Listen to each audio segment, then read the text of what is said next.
Hi, my name is Danny Byun, and I'm the founder and CEO of Flex College Prep.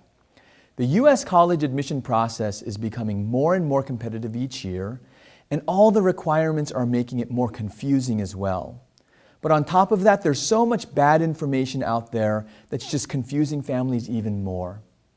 Through this series, we hope to provide some information that will help families to more easily navigate this college prep process.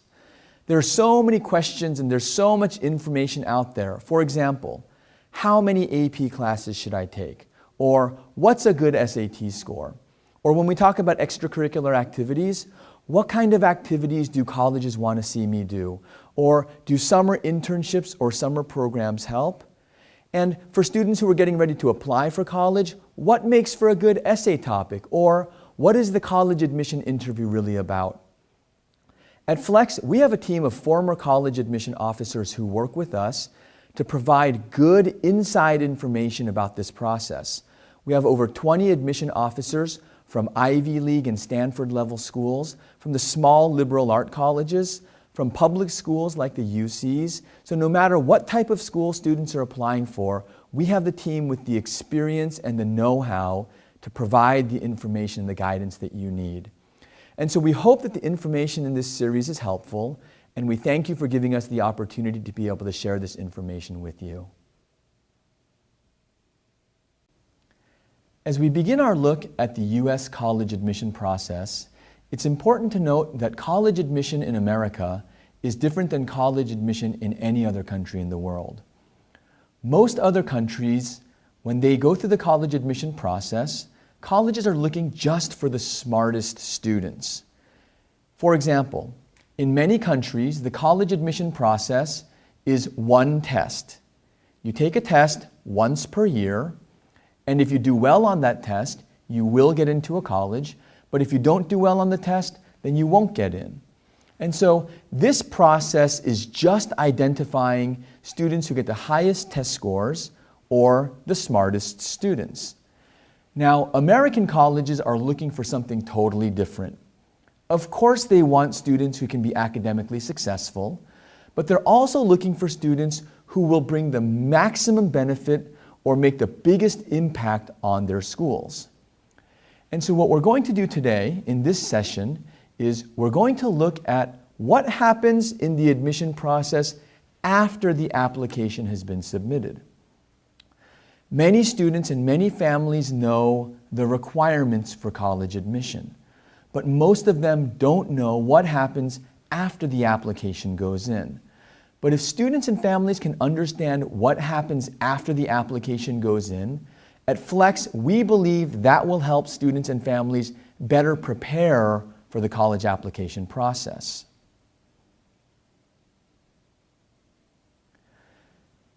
Now, as we talk about U.S. college admission, most American colleges have an admission committee with admission officers. Admission officers are the people who read applications. A little bit later in this segment, we're going to talk about the background and profile of admission officers. But I'd like to explain how the admission committee works at this time. So an admission committee is comprised of several different admission officers. And admission officers are assigned to different regions or different geographic areas, and they're responsible to read all the applications for that area. So an admission officer will read all the high schools in his area, and he'll read the high schools alphabetically. So they'll just alphabetize all the schools, and then they'll read those schools in alphabetical order. And then within each school, admission officers will read student applications alphabetically by last name. So what does all this mean? So first of all, it means that students are being compared to other students within their own schools. That's the first thing that it means, because they're reading all the applications from one school together. The second thing that it means is that students are being compared not only to other students in their own school, but to other schools within their own region. So the application review process for most U.S. colleges happens regionally in that way. So after a student submits his application, an admission officer will read that application.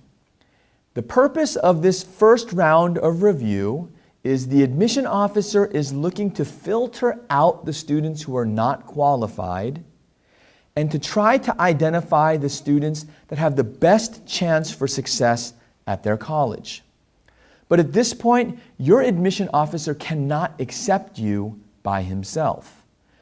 After the admission officer identifies the top candidates from each school or each region, the admission officer will then take those applications and then go into an admission committee with other admission officers from other regions.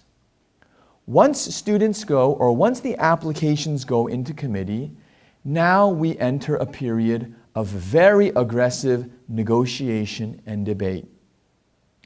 The admission officer will take each student application and then he will present that student and then he will build a case as to why this student should be admitted into this school. And so the admission officer is really working to convince the other admission officers in the committee that this student should be accepted.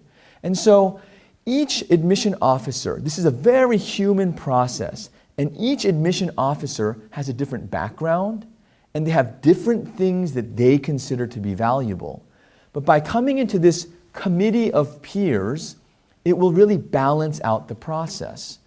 And so after the admission officer presents the student profile, the admission committee will then vote.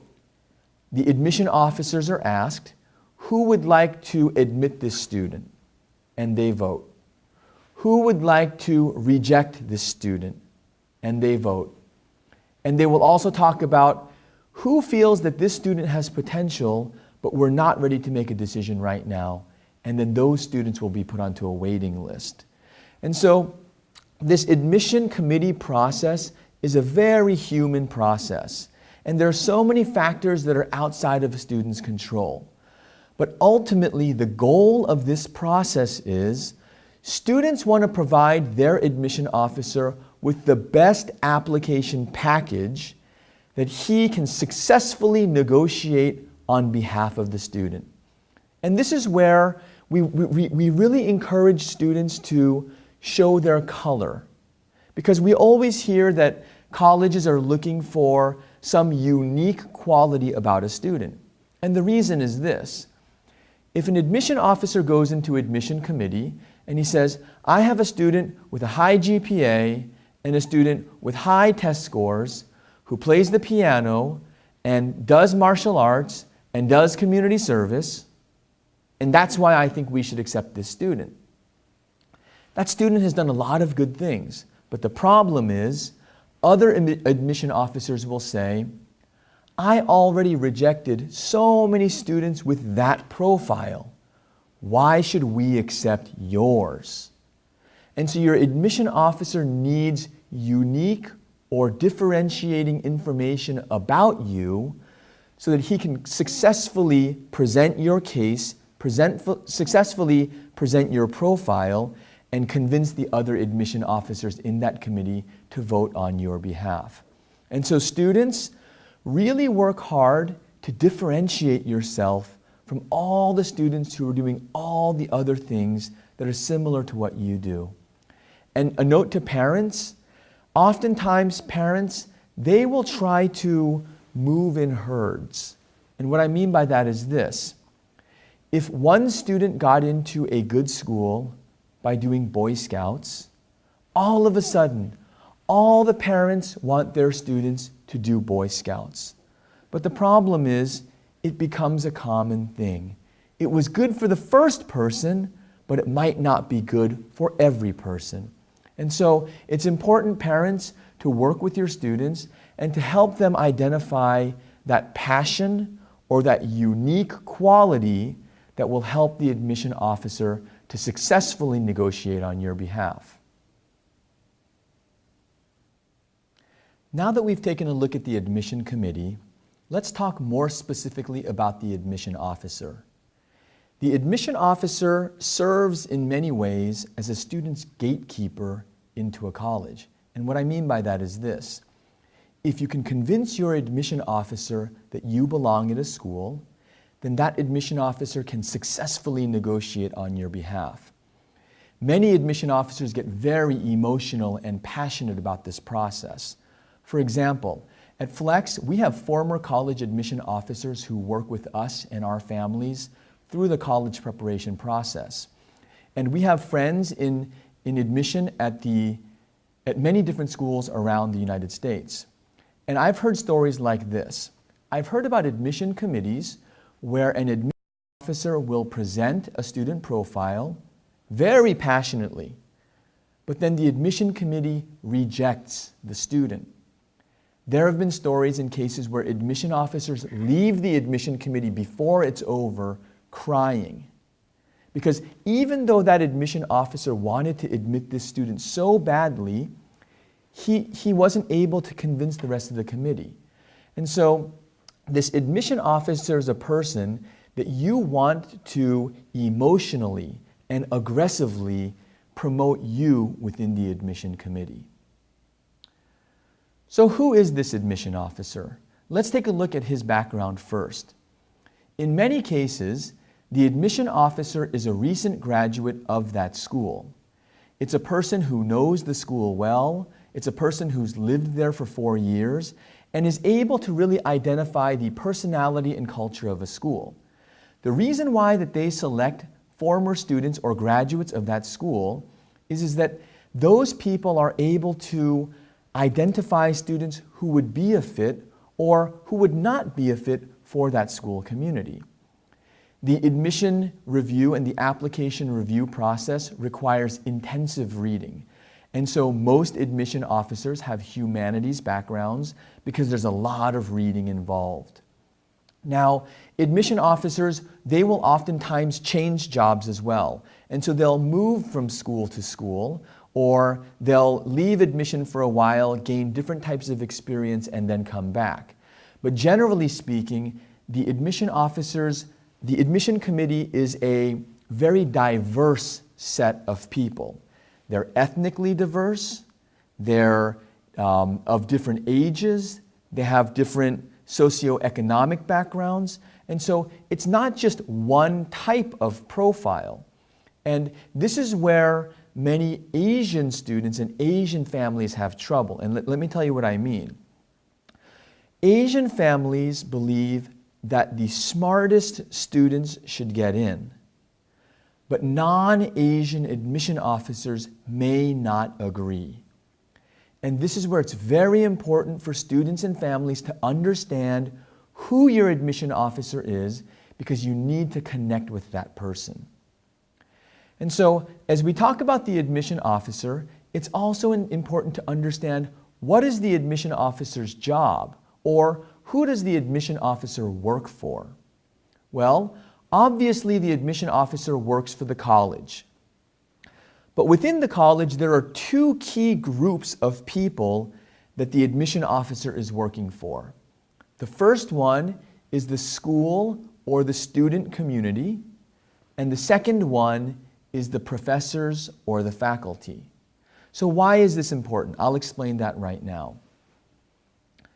As we talk about the school or student community, the admission officer is looking to filter out students who will hurt the school community, and they're looking for students who will have a positive impact on the school community. For instance, just because you have good grades and good test scores, even if you have good grades and good test scores, if you're a bad person, colleges don't want you. Because some student in that school has to live with you. You're going to be somebody's roommate. And if you're a bad person, that's the worst experience for other members of the school community. And therefore, in this process, college admission officers are looking for students with good character. And in future sessions, we're going to talk about what that means. But understand that there is this protection of the school community that's happening, and they're looking for students who can really come in and positively impact the school community. And that's why this is important to understand. Now, the second community, or the second group of people within the college community that admission officers work for, is the professors. And college admission officers are looking for students who will give the professors a good teaching experience. Now, what I'm not saying is, I'm not saying that colleges are looking for students with high GPAs and high test scores. Obviously, you need to be academically qualified. But just because you get good grades, that doesn't make you a good student to teach. And let me explain what I mean.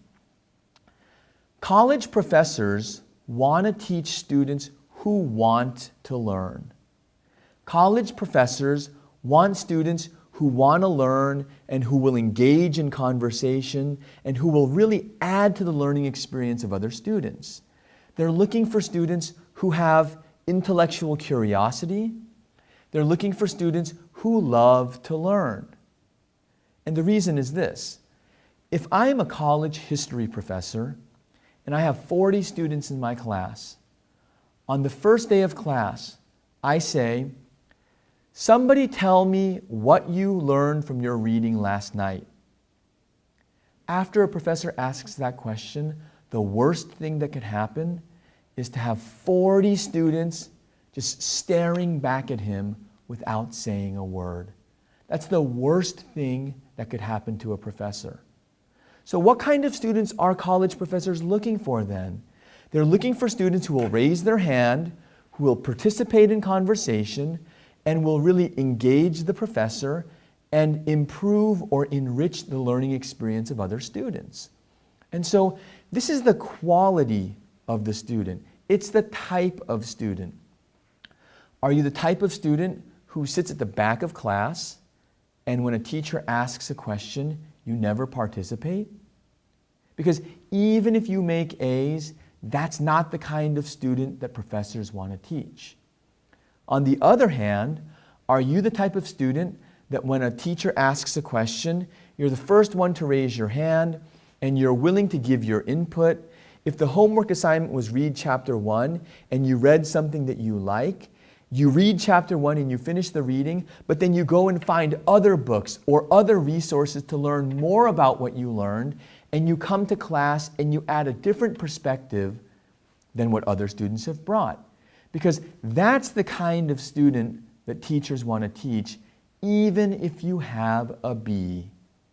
So all professors would rather teach a student with a B who's engaged in learning rather than a student who makes an A and doesn't get involved in the learning process. And so the admission officer is working on behalf of professors, trying to find students who love to learn, who are curious, who want to push learning and really go above and beyond the homework, above and beyond the minimum to really maximize their learning experience. And so as we talk about the two groups that college admission officers are working for, the student and the school community and professors, what we can really understand is college admission officers and American colleges for that matter, they're not necessarily looking for the smartest kids, but they're looking for the kids who love to learn and who will make the best experience possible for professors. And they're also looking for kids who will be good roommates, students who will make for a positive experience at the school for the whole school community, other students, people who work at the bookstore, people who work in the cafeteria. Colleges are looking for students who will make the experience of all people in the school community better. And so this is just a brief look at the inner workings of the admission process. Now, understanding these things can really help you to prepare better. And so in upcoming segments, we're going to talk more in depth about the application preparation process as well as the admission review process, because these things, both sides of this application submission, will really help students and families to maximize their preparation and hopefully maximize their college application process.